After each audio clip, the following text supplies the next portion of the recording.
Ed ora vedrete ed ascolterete una biografia insolita che affronta la realtà di magia, stregoneria e satanismo, raccontata da John Ramirez, un uomo che per molti anni ha fatto esperienze personali in questo campo.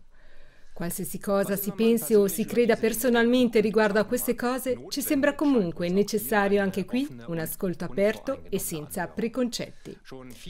Già in molti hanno tentato di raccontare di queste esistenze e mondi incredibili, ma sono stati presi di gran lunga troppo poco sul serio. Tante cose sembrano semplicemente troppo inverosimili, troppo impensabili e per cui impossibili, poiché non possono essere viste con gli occhi fisici. Eppure, solo il fatto che non si possa vedere qualcosa ancora non prova che per questo motivo non esista. Si pensi per esempio alla presenza della corrente elettrica, anch'essa non la si può vedere ad occhio nudo. Ciò nonostante esiste chiaramente.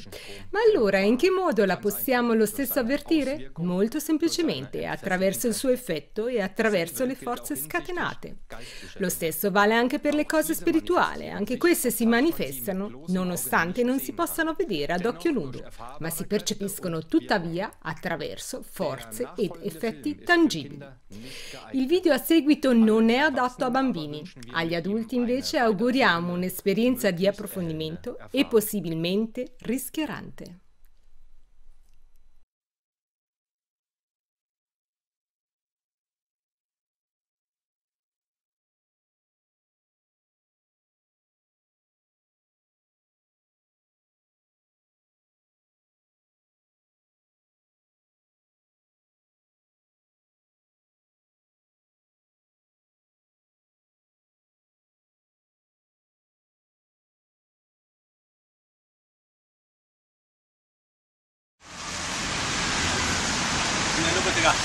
The Virgin Mary and so the God, because they're the idols. And this is supposed to be Michael, the guardian angel. Or it's not even Michael. You know that, right? And look, Santeria, all the witchcraft. And this is the stuff I have, the caldero. This is the caldero. And this is remember remember the tabernacle, right? When people met Jesus, they had to meet Jesus. This is the tabernacle of the devil. This is the tabernacle of the devil.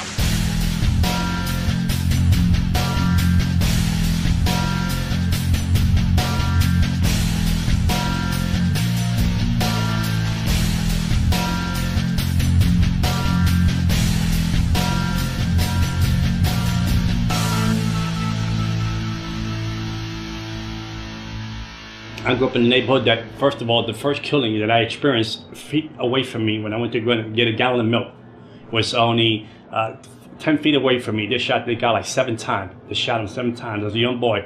I seen killings after killings after killings. In order to survive in the streets of the South Bronx, you had to be a killer, you have to be a murderer, you had to be smart, you had to be slick.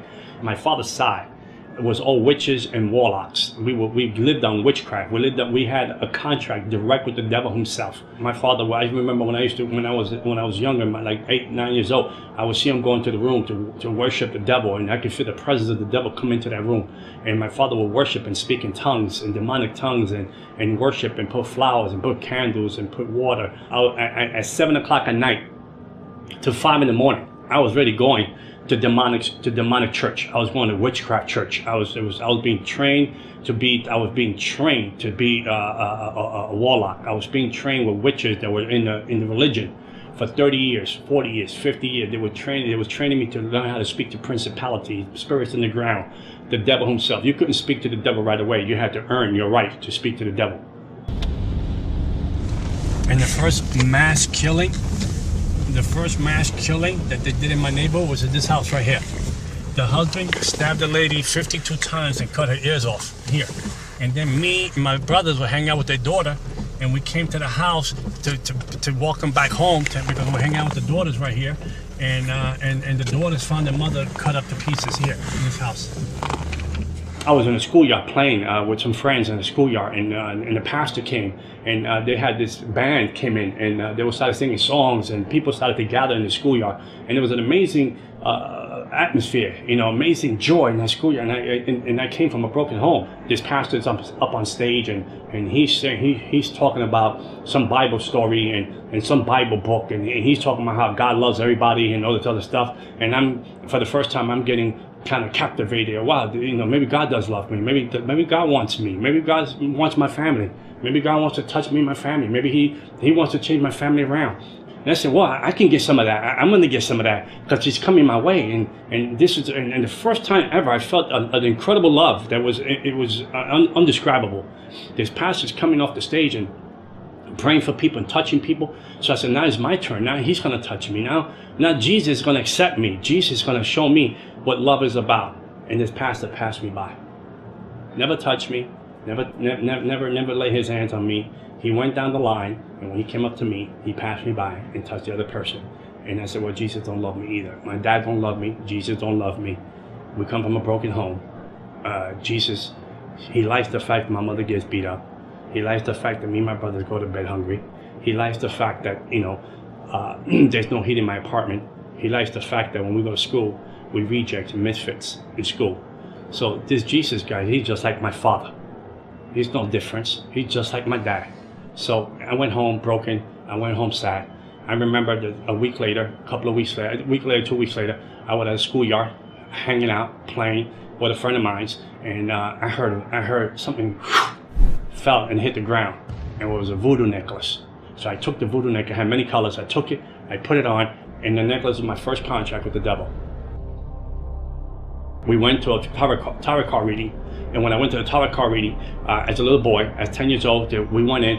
The lady that was doing the tarot card, the witch lady that was doing the tarot card reading, she got fascinated. Her eyes were fixed on me, and she said, "This boy, we want him. We want him. We want him.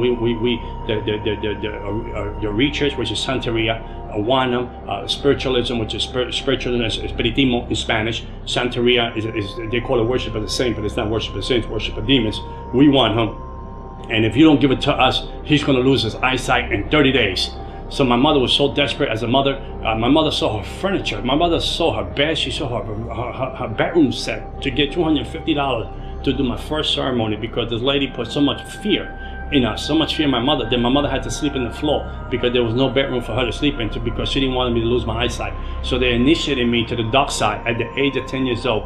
So the first love, the first encounter I had as a 10-year-old boy with the devil showed up and took the offering of giving my life to him, and they put 5 beads around my neck, the 5 worst the 5 worst demons of principalities that are under Satan. They put them right under my neck, which is Santeria. They put them right under my neck, and they said, these are going to be your spiritual guys, and this is going to be your guardian angels, and they're going to take care of your life from now on.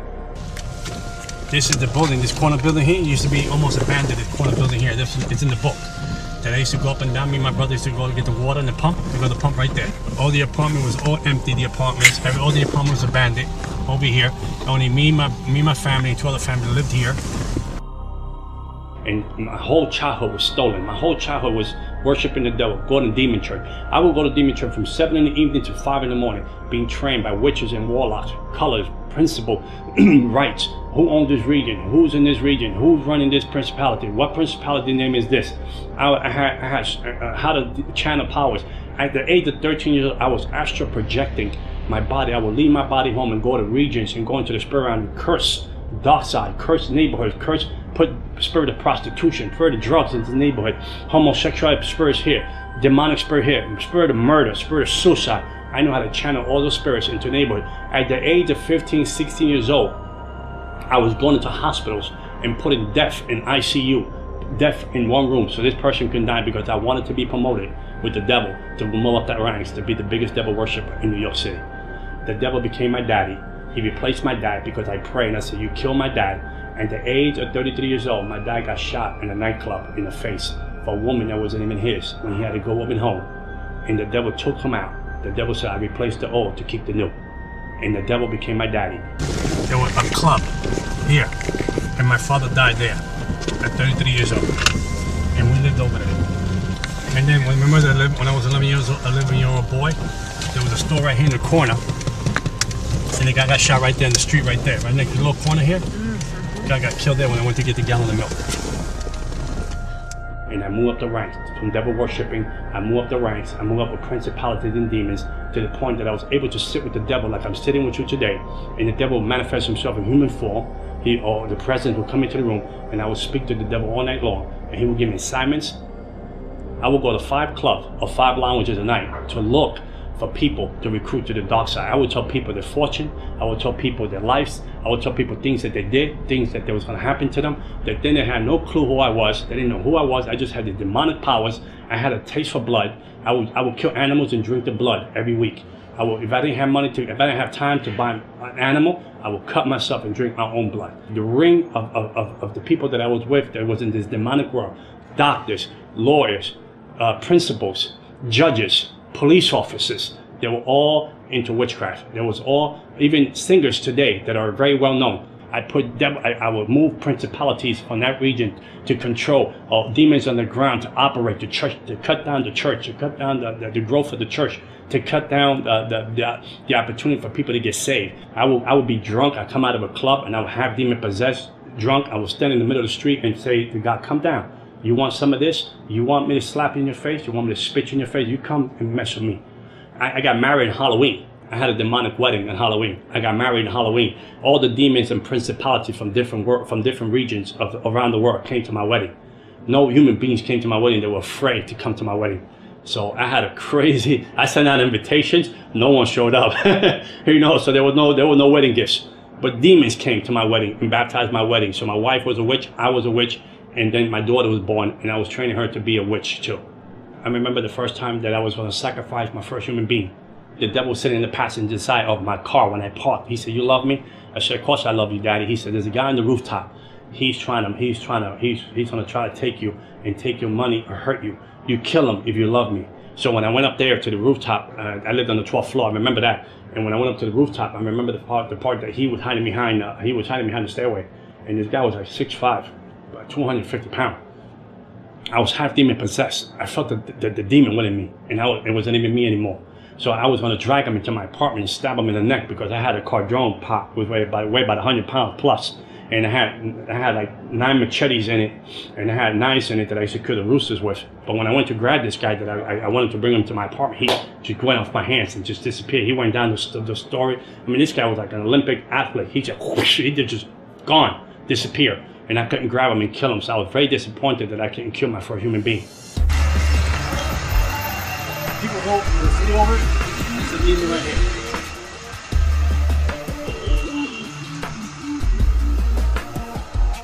This is a demon that runs the gates of hell. This is the one I was telling you about that is in my book. It's a little demon. Here's another one. This is the demon that runs Haiti.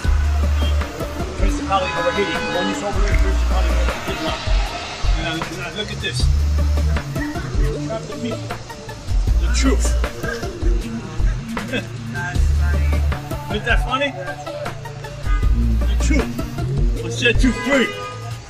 I mean, ain't this a joke? They put it up there so people can think that they're part of this. What is this place? This is the Botanica. This is a place that everyone in the Bronx come here to buy the ingredients to do witchcraft and hurt people and kill people. This is the place. We can go inside. Come on, let's see if we can find something. If I tell you I was going to kill you in 30 days, you prepare your funeral. You was going to die in 30 days. I don't care who you were. I don't care who you knew. I don't care what you call yourself. If you were Catholic and you say you were Christian and you say you were a believer, I was going to kill you. Unless you had a real relationship with Jesus Christ. And the lady that lived downstairs, she came up and she told me, my husband is cheating. I want you to kill the woman that she's cheating with. Put a witchcraft spell on her and kill her. How much you charge me? I said, well, come back. I'm going to speak to the devil, my daddy, and I'll let you know. Come back in a couple of days. So the lady came back. The devil told me what to buy. He said, buy a coffin box, buy 21 black candles, buy an image of the lady, put her in the box, to do the witchcraft, to kill this lady. So we were going to do her for 21 days. She was going to die. After 21 days, we were going to do her funeral. So when the lady came to me, I said, I'm going to charge you $10,000. I told her to kill the lady. She said, sure. She said, I tell you what, I know you. You've been good to me. I go to your house parties. Give me $7,000. I'll give you 30% off. I said, I'll kill her. I'll give me 30%. I'll take 30% off the 10. Give me $7,000. So when the lady was going to leave my house, she said, by the way, she's a Christian. She said, the lady's a Christian. I said, I'll kill her for free. I said, I don't need the money. I said, I'm going to kill her for free. I'm going to teach these Christians a lesson that they're going to learn. I'll kill her for free. I told her, I don't want your money. I'll kill her for free. So I did the voodoo thing. I did the witchcraft thing. And 21 days went by. The lady didn't die. A month went by. The lady didn't die. And I was like, wow, you know, what's going on? I mean, my reputation's online. So I called the devil. I called the demons that was signed. I increased the witchcraft. I increased the witchcraft. I doubled the witchcraft on it so she can die like overnight. Nothing was going on. Nothing was going on. I was home at night and the devil shows up. And I feel the presence of the devil comes into my house. And then the devil told me, we have to abort the plan of the lady that you want to kill. And I said, why would we want to abort the plan? My reputation on the line. I'm a witch. I'm a warlock. If I don't kill the lady, they're going to think that I don't have any powers. The devil said, you don't understand. The God that she serves said, don't leave her alone. Don't touch her. And I said, who's this God? She said, the God that she serves. So I was so angry. I said, no, but let's get one more week. Let's kill her. And he said, no, the God that she serves said, leave her alone. From the witchcraft that I did to the lady, she should have been dead in less than 21 days. How you doing, man? Let's go grab him when I see it. This is Jezebel. This is Jezebel, the religion. This is how it works. See, these statues here, this here don't mean nothing, but it's the demon behind it. So in order for me to identify to this has to be created, because I can't identify to a spirit. I can't identify just because the spirit, we don't have nothing in common. I'm humanity. A spirit is immortality. A spirit is a spirit of demon. I can't relate to it. So in order for me to relate to it, he has to put this guy in the middle so I can relate to it because he's human form. He looks like a human being. There's a story behind this guy, so now I can relate to him. So the demon operates to him. You understand? Same thing with these guys here. And then they give themselves names and days and birthdays. Because these are how the American Indians get caught up with demonic forces, and they get caught up into the occult. These are the entrapment of the Native American Indians. But those are statues that the people that use to camouflage the demonic ways and demonic religion. There's nothing here that is holy. There's nothing here. The only thing that's holy here is us standing here. What happens in this place? Like this place here in the back, they do witchcraft, they do voodoo, they do witch spells in the back, they do cleansing in the back. Over here, all these demons, they want you to buy these statues so you can take a demon home. They select the prayers. So they make you believe that you pray to God. Look, see, I used to use this book for selected prayers. They make you think that you're praying to God, but these prayers are not God, they're not godly prayers. There's nothing in the Bible that says nothing about the Bible, the crucifixion. We had a book in New York, in America. I was the third person to get this book that has symbols of the book, of different demons, of different principalities, of different way of killing people through witchcraft. And this book was so, no one had a copy of this book. You couldn't have a copy of this book unless the devil signed off on it.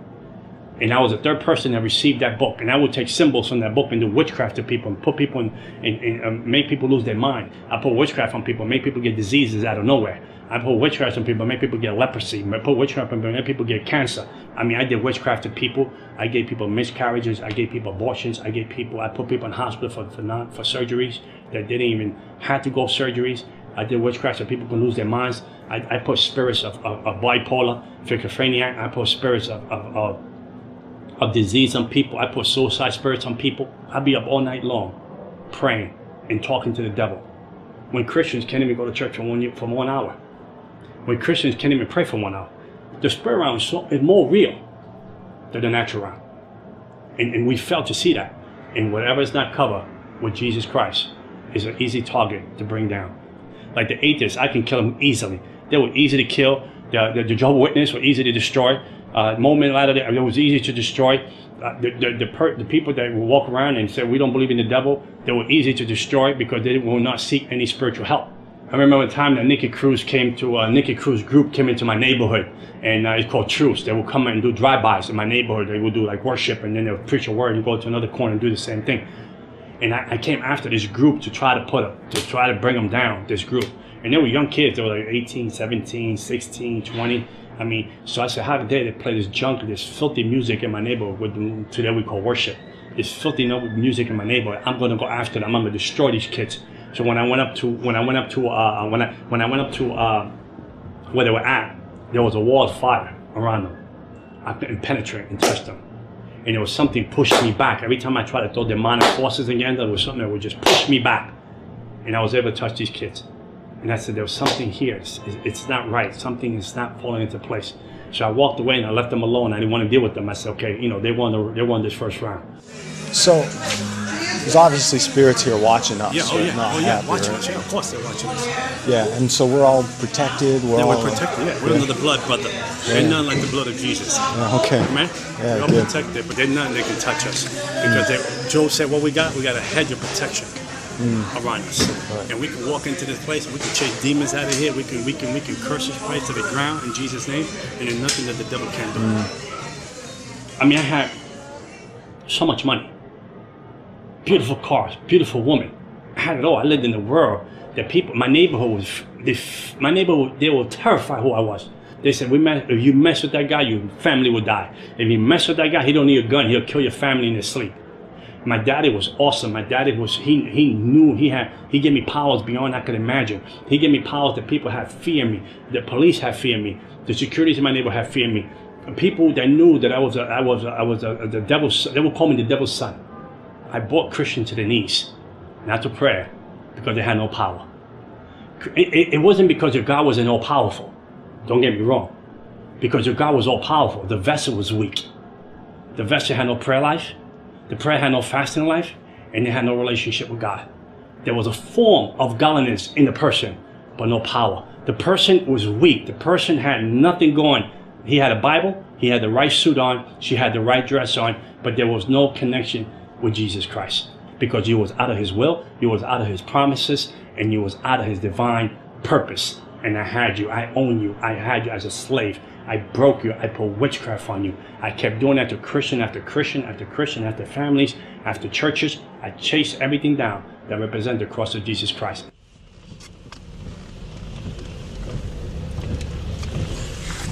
Very demonic place.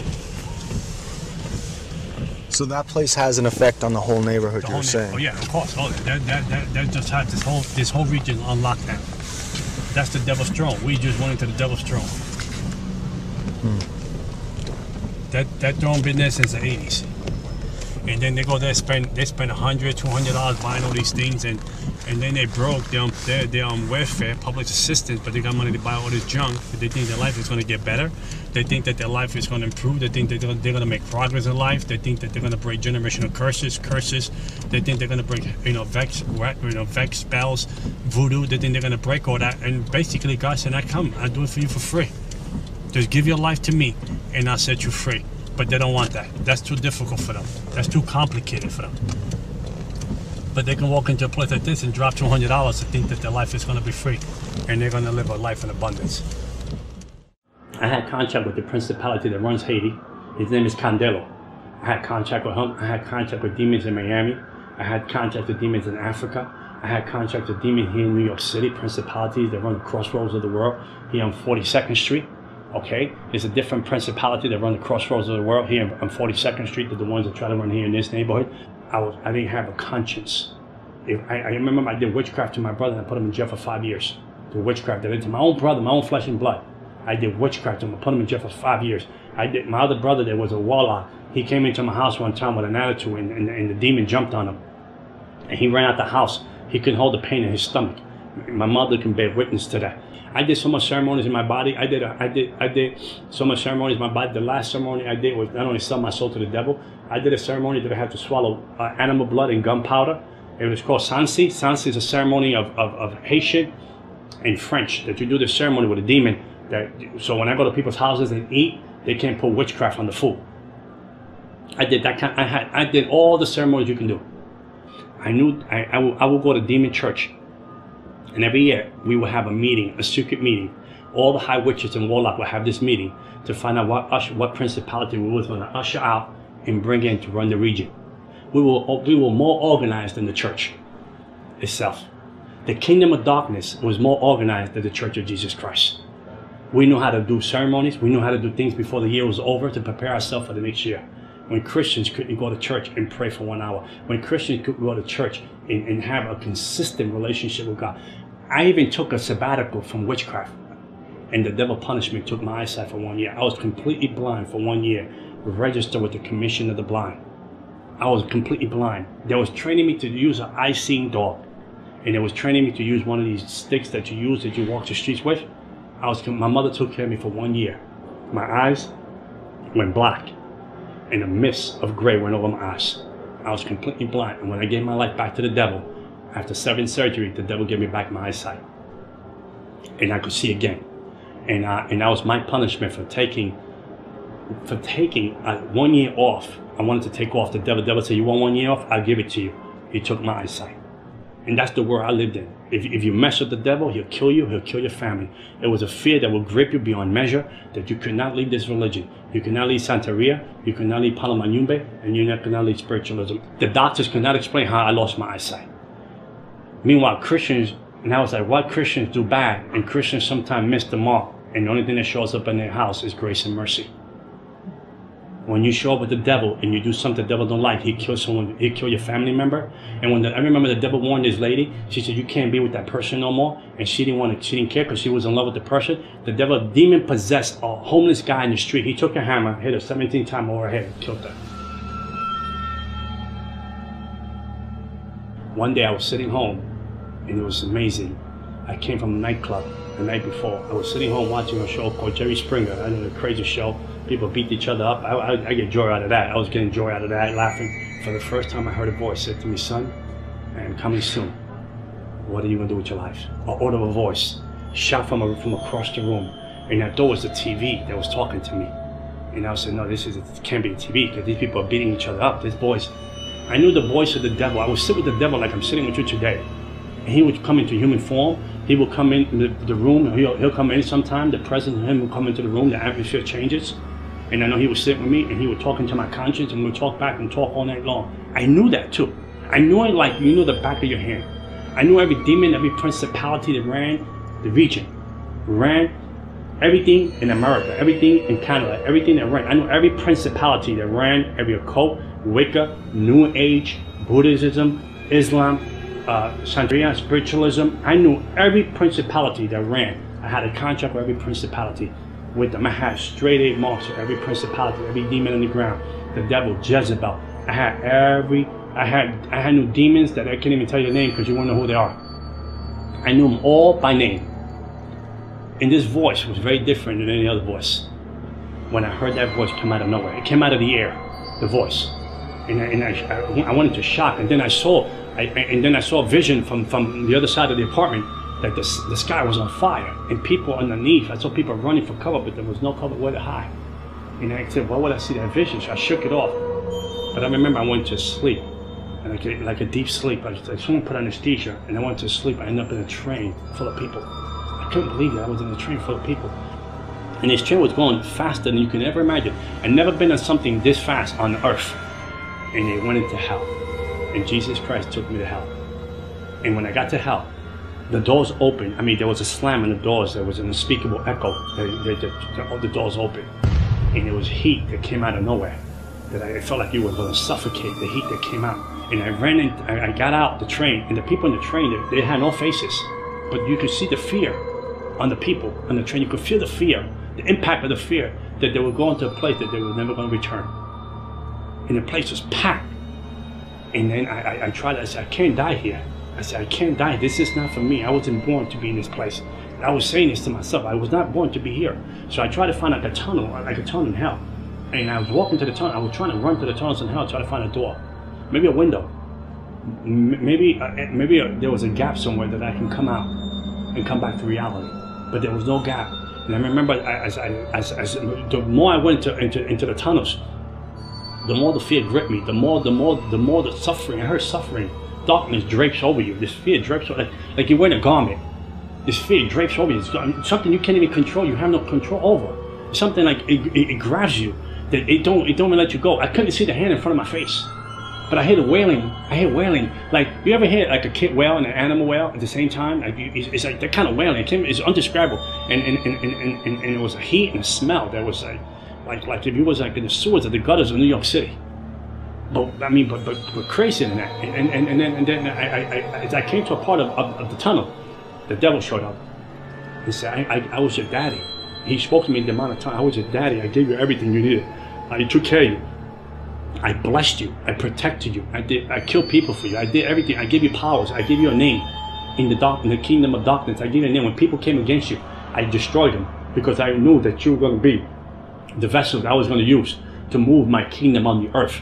And now you want to leave me? Now you want to betray me in demonic tongues? And I'm talking to him back in demonic tongues and telling him, no, I'm not leaving. I'm just confused. I don't know what's going on. And he said, no, I know what you're going to do. You're going to leave me, and you're going to expose my religion. You're going to expose who I am and how I operate in the spirit realm. Because I taught you things that I never taught no one else.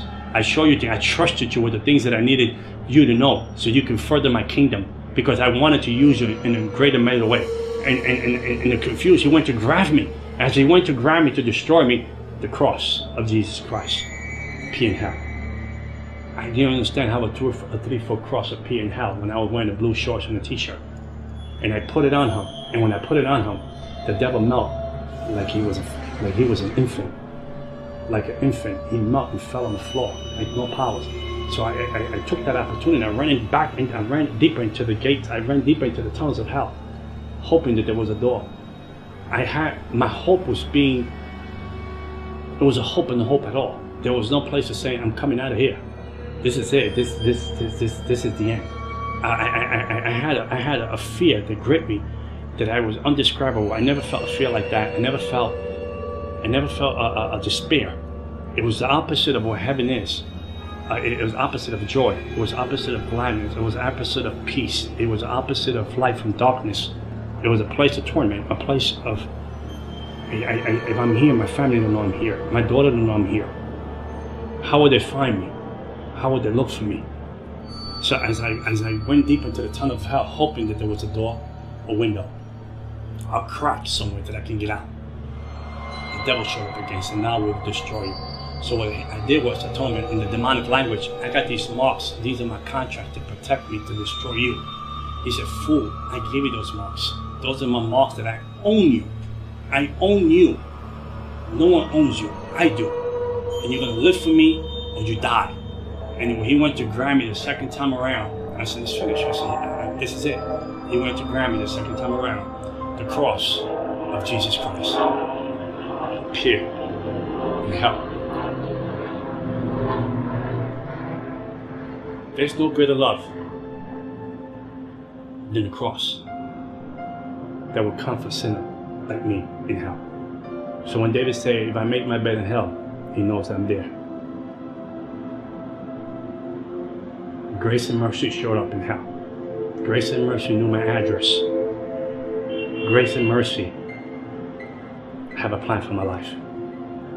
To my unspeakable, demonic, selfish ways, arrogant, self-centered ways in hell, when I was done for the count, Jesus Christ loved the misfit. And he said, I have a plan for you. I loved you beyond you can ever imagine. And he showed up in hell. And when I woke up, then my spirit came back into my body. I woke up and I bent my knee to Jesus Christ. I had $100,000 witchcraft stuff in my house. I threw witchcraft away. I threw religion away.